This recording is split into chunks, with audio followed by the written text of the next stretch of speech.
throughout this process, you started, you know, almost 230, 225, 226, and now you're almost under 200 pounds.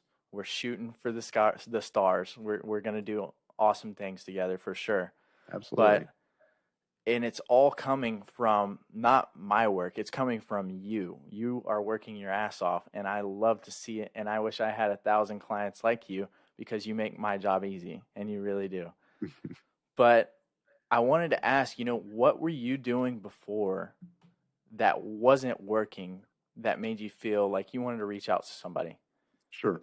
So I'll back it up and start a little bit before Yeah. that. So when I started a couple years ago, and I got to my heaviest weight, and which was 248.3 to be specific. Oh wow. And I Yeah. was like, man, I've got to do something. And I saw my insurance agent. He posted about something he had just done, and he had lost a bunch of weight. And I said, I'm just going to do what he did. And I started the next day. Like, I didn't think about it or anything else. I just jumped into it, because I knew if I did start to try and think through, I would outthink myself. So I started doing it. And then over the course of a few months, I lost about 40 pounds and got down to that, 205, 210, kind of bouncing around in there. And that was ultimately what opened the door for me to trying jujitsu. And so that's how I got down that path.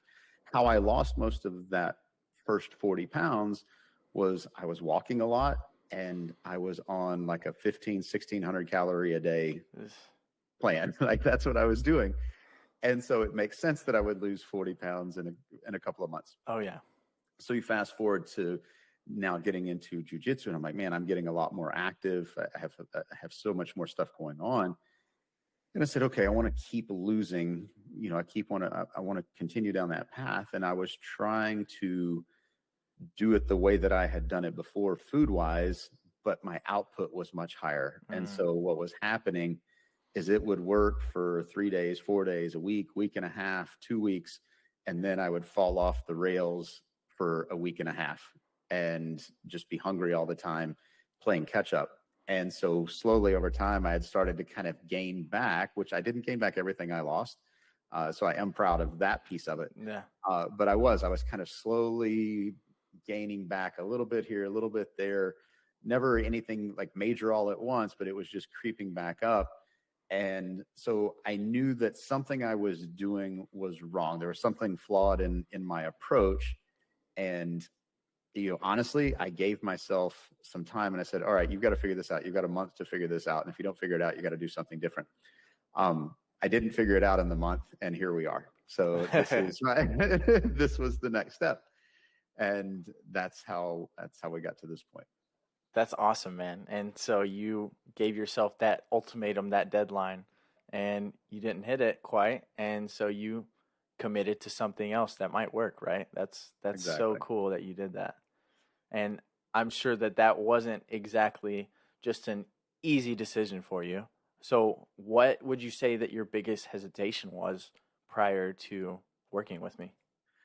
I would say biggest hesitation was just probably the unknown components of Yeah. things. You don't really know what it's going to be like until you're in something.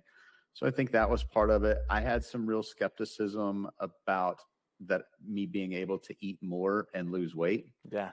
Because it had been so ingrained in my head that I needed to be at about these numbers to make this work. And so I think that was another thing that was a little bit of a challenge to overcome, as well as just this idea of, hey, I'm going to have you on more food. You're going to eat more than what you think you should be doing, and we're still going to be able to make progress. So that was, I think those were probably the main things.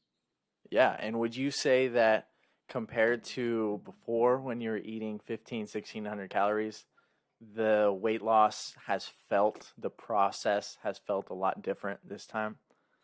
Yes, the process has felt a lot different in a couple of ways. I think the one thing, and I mean, it's just the fact of the math, is that when I was doing it that way, the 1,500 a day, I could have big jumps in a week because I was in such a big deficit.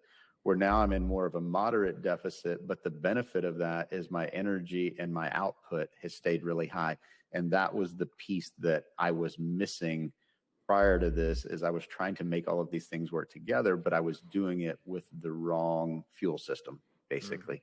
And so that's what's helped me be able to do all the things that I do and have the energy to pull it off. Yeah, so it hasn't slowed down your jujitsu at all. I would say, if anything, it's picked up. Yeah, it definitely has. That's true. And I love to hear that. That's so exciting. There's nothing like being able to do more jujitsu, you know, more of the thing that we all love in this crazy cult. Yes. And with that, I'm sure before you probably felt a good bit more hungry. And now at this point, we haven't had really any struggle with hunger. And you've even had times where you feel more full, and you have to maintain that consistent schedule to eat enough, right? Yeah, I think that doing it this way I don't really think about, oh man, I need to go eat. I plan my days out now. Let me back up. I'll say it that way. So my normal routine now is in the mornings or the night before, I'll say, okay, this is what I'm eating. And I plan it all out. So I don't really have to think about it, because I think for me, especially, that's part of it with food, is if I don't know what I'm going to do, then I can do anything. Yeah. And so it opens up a lot of doors. So I just give myself that structure to start with. Compared to prior, I tried to do some of the same things, but I wasn't really counting or measuring, again, because I had done it for a long time. And I was like, I know about how much I need to. And so my estimations just kept kind of getting bigger over time, here and there. And so that changed. And then I would say the other part is, because I'm working a very specific plan now, that has eliminated a lot of the going out to eat that I used to do, and kind of bringing everything back home and really focused on eating at home and knowing what I'm eating and how much I'm eating. Yeah, that's extremely important, because people don't realize how much extra calories are in all that fast food, or maybe not even fast food, just restaurant food, and extra oils, extra fats, things like that. Absolutely. And it's really tough to know what you're getting out there. So what would you say has been your favorite part of this process so far? I would say that probably my favorite piece has just been being able to see it all kind of come together and work in an efficient way, where, again, I'm not starving myself. I'm not worn out, lacking energy. Like, everything is pretty good. So it's made it feel like I'm not really doing anything to make cuts and make restrictions. I don't feel restricted. Yeah. So I think that's really probably the word to use to describe it, is that I just feel like I'm just doing what I need to do. And it doesn't feel like, oh man, like I can only have this, or I've got to do it this way, or anything like that. Just kind of like, this is what I'm doing and I'm good with it. Yeah. Yeah, absolutely. Feeling restricted is exactly what leads into those binge moments that we talked about at the beginning.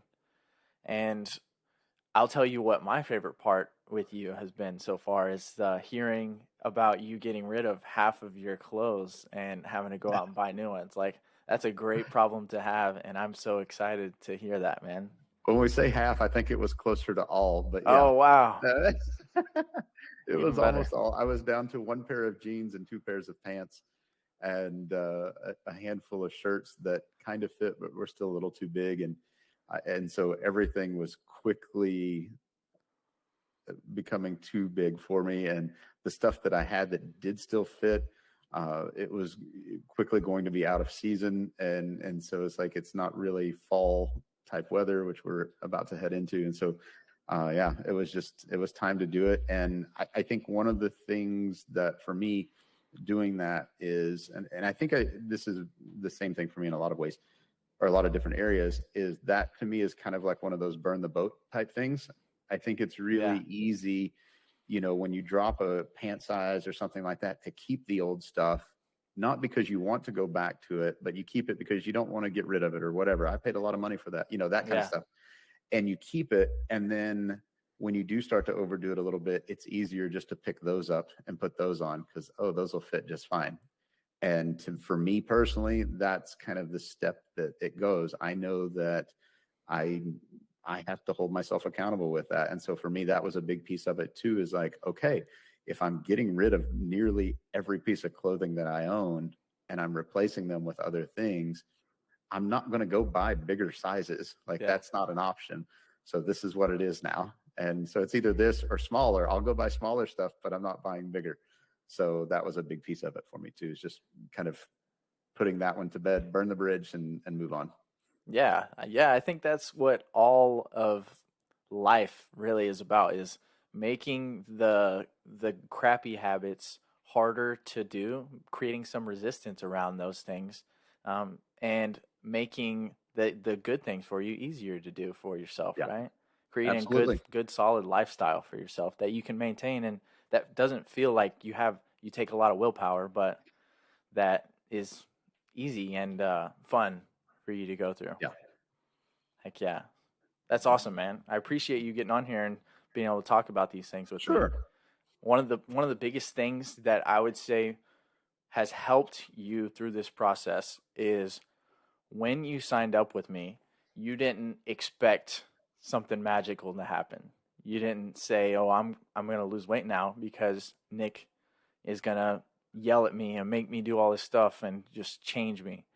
You realize that I have the tools that can help you do that, but you were going to be the one that does all the work, and you were going to be the one that makes it happen, and you have been, and I'm so proud to see it happening, dude.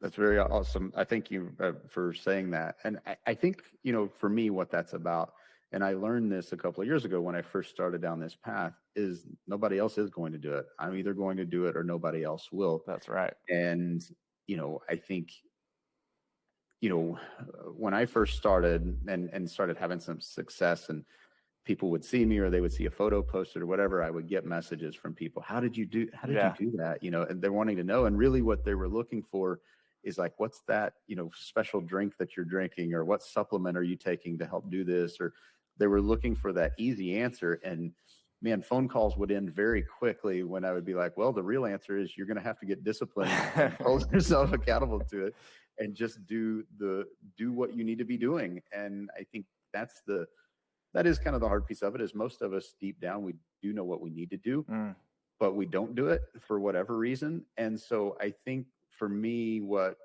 this is doing, that you and I working together, is it's giving me, I don't need a ton of accountability because yeah. I can't hold myself accountable, but it's giving me a little bit extra boost with that. It's giving me somebody to talk with about the things that I'm going through. And, if I am struggling, or if there's something specific I'm having an issue with, a way to talk that out and ultimately address it. And then really just guidance. I'm a big believer in working with somebody that is, in a place that you're trying to go to. Yeah. Uh, and so I think you're in better shape than I am. And so, I look at that and I say, okay, here's a guy that he at least knows how to keep himself in shape. Mm, And so, and he knows a bunch of other things too. And then so eventually you reach the point like, okay, it makes sense. I think that working together is a good thing, and it will help me accomplish what I want to accomplish. And so, yeah, I think all of that just kind of works together. And, if somebody wants that easy fix, it's probably not the good fit for them. mm. It's not really. I mean, and I hate to say it, but weight loss probably isn't a good fit for them True that. because it isn't. It's not easy. It's simple, but it's not easy, Exactly. and it requires a lot of effort. And one of the things for me, I'm not saying this is for everybody, but for me, one of the things that I've learned is I don't get days off. I don't get cheat meals that turn into cheat week, because they turn into cheat weekends and cheat weeks. So like for me, it is about today. It's like, I need to get through today. I want to do a good job today. I want to hit my calories. I want to hit my protein. I want to get my workouts in. I want to get my jujitsu in, whatever it is that I'm doing. And if I do that, I can go to bed tonight saying today was a success because I did the things that I needed to do. And then I'll wake up tomorrow morning and I need to do it all over again. So I treat kind of that every day is day one. Like that's really how I try to approach it. That's what works for me. And I think the way that you're helping me through this really meshes well for me with that idea. Yeah, and in the same breath, you have also talked about how you don't feel restricted. So it's not like you're eating, super clean, just chicken and rice all the time. You're eating things that you enjoy eating and you love your life right now and you love Yeah. your food. And so that makes it so much easier to not feel the need to go eat the cake all the time Mhm. and go get McDonald's every day. You Well, have that was to one of like the the way you live, like the way you eat. Yeah, that was one of the things for me, I think, over the last couple of years is I kept trying this and doing it different ways. People talk about, well, you just need to eat steak and, have a vegetable with it and I would do that for a while. Like I do it for like a week and a half and be like, this sucks. Like, and somebody asked me one time, how can you get tired of steak? I'm like, go eat it for 3 weeks and then you'll know. And it's like, so I would kind of chase some of these other ideas and be like, well, maybe this would work and maybe that would work. And I would get bored with it because I do enjoy food and I enjoy eating, uh, and I like all the different tastes and all of that. And so I think that was one thing. I mean, I've learned it prior to this, but I've really brought that into what you and I are doing together. Is like if there's a flavor that I like, if there's something that I want to figure out a way to make that or something really close to it that fits within my calories, that fits within my protein goals, and and can give me some of that taste because I could go right now and sit down and eat a bunch of pizza at a pizza place, but that doesn't really fit with what I'm doing right now. It may for some people in their programs, but not for where I'm at. It doesn't fit for me right now. And so I come up with the next best alternative, something that I can do at home that will have the flavors, but won't have as many calories or may have more protein to it. That's one thing that I've gotten pretty good at is finding ways to inject more protein into some of my meals and things like that. So yeah, just really looking for the flavors that I like and be like, okay, well, let's try this. Let's figure this out. And it's not always home runs. Some of them aren't as good as others, but you start to get kind of a groove with it and figure out kind of how to put things together. And that makes it a lot easier because yeah, that's really the part I think that kills the craving piece of it. And is that I know I can come up with flavors that I like and stuff that I'm happy eating, not just plain chicken and rice. Yeah, and this has led to you getting real creative in the kitchen, and Yeah, it's led to you being able to make meals that your wife and your family is eating where they usually wouldn't, and they're healthier meals, high protein meals that, everybody should be really eating, and yeah, they're tasty. absolutely. Yeah, We need your cookbook. it's been, I think through that piece of it, that's like I said, it's been some trial and error, like and kind of getting used to things, and it requires a little bit of thought. But I've really committed to measuring everything, and so I started with that, and so I was pretty decent with that. And then it was just a matter of adopting and kind of finding how do you make some of these flavors, like what are some ways to get this taste or that taste, but to do it with half the fat that it's done in another way, or something like that. And so yeah, so now each week I'll make something that I've made previously that I liked or that we all liked, and then I'll try usually something new with it also. And so like this weekend was a spicy chicken peanut noodles, like an Asian kind of thing. So I'm kind of tinkering with that. Need more chili oil. Uh, so, so tinker with that and be like, okay, the flavor's good. It kind of makes you feel like you're getting kind of that takeout, type meal, Korean or not Korean. It would be like, I don't know what it would be. Thai, I think is peanut. But, kind of some of those flavors, but again, not the giant portion that you would get if you go out to eat because everything's measured out and with a lot less calories and a lot more protein than I would typically get, just going out. And right now, the other thing too is it saves me a ton of money. Fixing my average cost per meal is much lower than if I was trying to go out to eat all the time. So that's another side benefit. Yeah, and speaking of side benefits, you've talked about how, it may not all be sunshine and rainbows, but it's also not doom and gloom. This is going to be hard and this is going to suck. You've talked about how not only have you been losing the weight, you're more than 20 pounds down now, but you are noticing other differences in your life as well, in your commitments and making progress, and you said it carries over into other aspects of your life as well. Absolutely. Yeah, I think that I'm a believer that the different pieces of your life, everything is kind of connected. And if you're really struggling in one area, it will pull the other parts of your life down. You know, it's hard to be successful at your job if your relationship at home is really struggling and, you know, you and your wife are at each other's throats or something like that. Or vice versa. If work is really bad, it can come home with you and Mm. affect relationships. And so I believe the same about our physical health too. If we're not at if we're not trying to be at our physical best, then it can impact our work and all of these other areas that it kind of plays into, just how we feel about ourselves, if nothing else, just kind of a self-esteem type thing. And so I think, yeah, when you start making improvements, your confidence starts to go up, and you start to realize, man, I feel a lot better than I did a month ago or 2 months ago or 3 months ago, whatever it is. And you really do start to feel that. And then I think that energy is contagious, and other people pick up on that too. Oh And yeah. they may not need to do what I'm doing, but they want to be a part of it in some way. They want to connect somehow. And, you know, it just kind of rubs off. That's exciting, man. Yeah, your light touches others, right? When you let it Absolutely. shine. That's cool. Uh, well, thanks for getting on here and talking about all this stuff for me, man. Uh, Absolutely. it's gonna be really good for everyone to hear exactly what you've gone through, and for them, I'm excited for them to see your progress and to hear about how far you've come, because you've done an awesome job and you deserve some praise for that. You've killed it, man. So, thank you, and we'll talk soon. All right. Sounds good. Thank you.